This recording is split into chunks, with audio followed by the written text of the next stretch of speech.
Assalamualaikum warahmatullahi wabarakatuh. Halo teman-teman semua, selamat datang di video presentasi kami. Perkenalkan, kami dari mahasiswa manajemen Universitas Muhammadiyah Riau. Jadi di video kali ini kita bakal ngebahas sesuatu yang sering banget kita lakuin di kehidupan sehari-hari yang tanpa kita sadari itu semua sudah termasuk ke dalam ilmu manajemen. Kayak pernah nggak sih kalian tuh menyusun sebuah rencana atau mengatur sebuah kegiatan, bahkan kerja kelompok, yang tanpa kita sadari ternyata dalam proses itu kita sudah menerapkan yang namanya fungsi-fungsi dari manajemen. Yap, benar sekali. Karena manajemen bukan tentang perusahaan atau pekerja besar saja, melainkan juga bisa kita lakukan di kehidupan sehari-hari. Nah, kira-kira seperti apa penerapannya? Yuk langsung saja kita bahas. Oke, sebelum kita masuk ke contohnya, kita harus paham dulu dengan konsep dasarnya. Jadi sebenarnya apa sih manajemen itu? Gampangnya teman-teman, manajemen itu adalah cara kita mengatur sesuatu agar tujuan dapat tercapai secara efektif dan terarah. Dalam manajemen terdapat 4 fungsi utama, ya. Yang pertama adalah planning, perencanaan, yang kedua organizing, pengorganisasian, yang ketiga actuating, pelaksanaan, dan yang terakhir ada controlling atau pengawasan. Contoh penerapannya akan dijelaskan melalui kegiatan persiapan presentasi kelompok mahasiswa.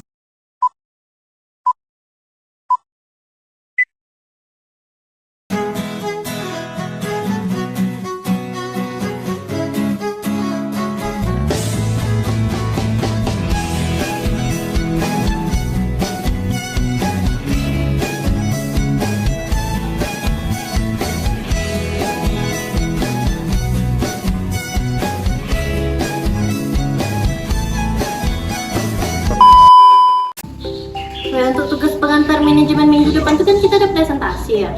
Itu kita kerjain mulai dari sekarang aja nggak sih, biar minggu depan nanti kita nggak yang bingung atau susah gitu. Bagus sih, kita tentukan dulu pembahasannya apa, terus materinya apa, dan konsepnya apa. Menurut aku sih kita juga harus ada latihan dulu ya, agar kita nggak grogi. Oke deh, berarti kita langsung susun rencananya aja ya, kita mau ngapain supaya kan semua lebih terarah dan lancar gitu. Oke. Tunggu sebentar teman-teman, kita pause dulu videonya. Mungkin di antara teman-teman ada yang nanya, memang itu termasuk fungsi dari manajemen ya? Jawabannya tuh ya, karena yang kita tadi lihat itu merupakan contoh dari planning atau perencanaan. Karena sebelum melakukan sesuatu, itu biasanya pasti kita butuh yang namanya rencana. Dan planning itu merupakan tahap awal ketika kita harus menentukan dulu apa yang mau kita lakukan, bagaimana caranya, dan apa saja yang perlu kita persiapkan. Misalnya kalau dalam presentasi kelompok, kita tuh perlu menentukan apa yang harus dikerjakan atau mencari materi apa yang perlu dicari dan bagaimana cara kita mempersiapkannya. Dengan adanya perencanaan, pekerjaan jadi lebih jelas dan kita nggak akan ngelakuin sesuatu secara asal-asalan lagi. Oke, ini rencananya udah kita susun, mau gimana nya. Sekarang kita pembagian tugasnya aja lagi ya. Aku bagian dari materi sama referensi deh. Kalau aku bagian buat PPT sama desainnya aja. Oh iya, disuruh buat makalah ya. Aku bagian nyusun makalahnya. Oke sip, berarti tugas-tugasnya udah kebagi. Aku di sini sebagai ketua ya, Dira sebagai moderator nggak apa-apa kan? Berarti Tini sama Bora itu anggotanya. Sekarang kita siapin semuanya, terus kalau udah siap kita langsung latihan buat presentasinya aja. Oke.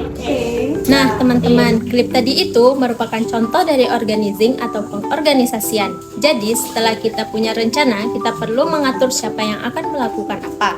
Kita juga perlu mengatur pembagian tugas supaya semuanya jelas. Jadi, setiap orang harus melakukan apa dan punya tanggung jawabnya masing-masing.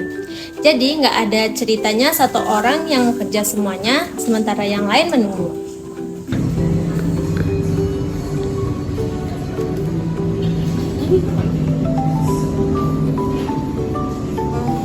Termasuk ya.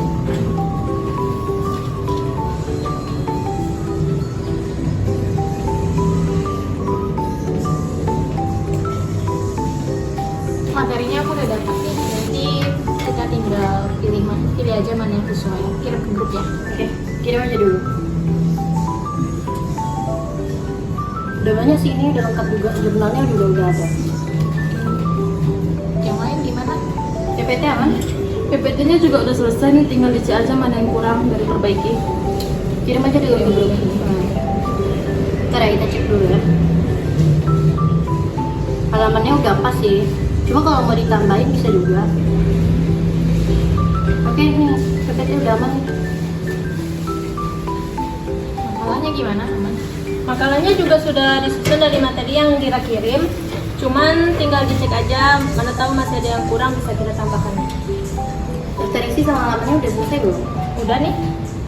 Udah beres semua berarti ya? Oke. Iya. Jadi kita udah aman ya. Oke, berarti kalau udah siap semuanya kita susun aja, nanti tinggal latihan presentasinya aja ya. Oke. Oke.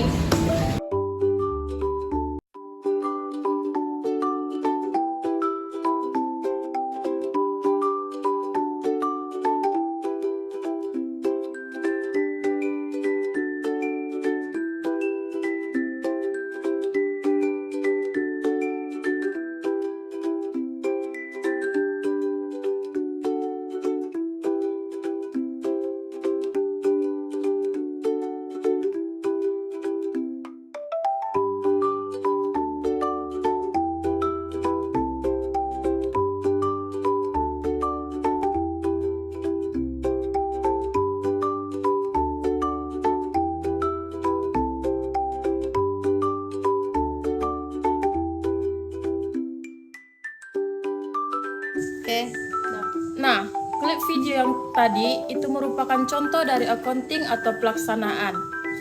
Kalau yang ini adalah tahap ketika rencana tadi mulai dijadikan, semua orang mulai melakukan tugasnya supaya tujuan yang sudah dibuat bisa tercapai.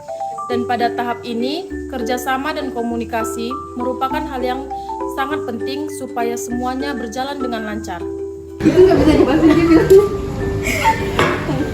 Udah, besok kan kita presentasi, jadi kita cek lagi lah materinya udah lengkap atau belum. Materi udah lengkap sudah. Udah aman berarti semuanya. Udah, aman. PPT, Kalau PPT juga udah diperbaiki bagian yang kurang masih. yang bagian pengertian yang aku bilang tambahin lagi udah. Udah. Fungsi-fungsi manajemennya, Udah. dokumentasi yang aku minta, Udah masuk. oke udah semua berarti kan. Makalah gimana? Makalah juga sudah siap, udah aku print juga, tinggal kita ambil aja di fotokopi. Fotokopi di kampus kan biar gak payah kita baginya. Ya. Halaman, daftar isi, daftar pustaka udah rapi kan. Oke deh, berarti kita udah siap semua.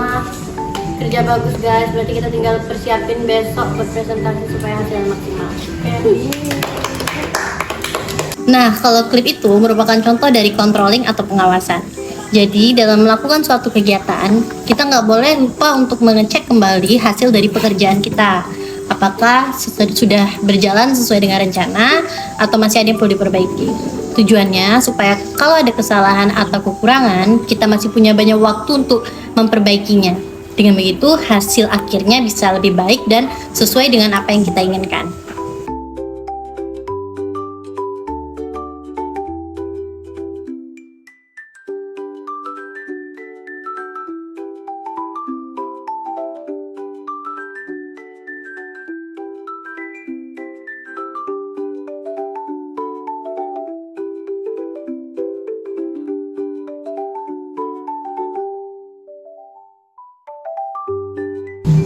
Nah teman-teman, dari contoh persiapan presentasi tadi kita bisa lihat sendiri bahwa fungsi manajemen itu sangat amat dekat dengan keseharian kita, mulai dari bikin rencana, menyusun tugasnya, bagi-bagi tugas, mengerjakan pekerjaannya, sampai mengecek hasil akhirnya.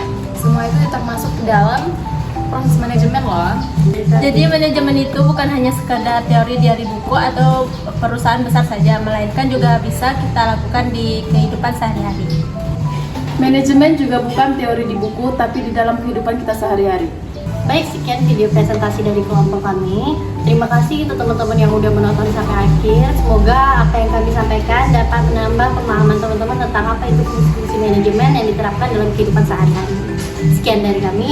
Assalamualaikum warahmatullahi wabarakatuh.